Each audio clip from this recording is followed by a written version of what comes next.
Hello everyone, how are you? I am Akrash, your teacher here, and I will teach you different questions and their answers. So I welcome you on classtheta.com. So our today's question is: a 7 kilogram bowling ball moves at 2.20 ms. How fast must a 3G ping-pong ball move to so that the ball? Two balls have the same kinetic energy, and answer of the question is given. Values: M bowling ball 7.0, V bowling ball 2.20, M ping bowling ball 3.0 multiplied by 10 to the power minus 3. Calculate the velocity of the ping pong ball. V ping pong ball is equal to squared T M bowling ball over M ping ball multiplied by V bowling ball.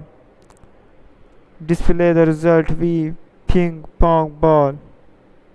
Thank you for watching the video. If you have any question related to this video, please post a comment below. If you have any question in your mind, you can also post on the website and I will be answering you in the next video. Thank you for engaging with us. Until next video, bye bye.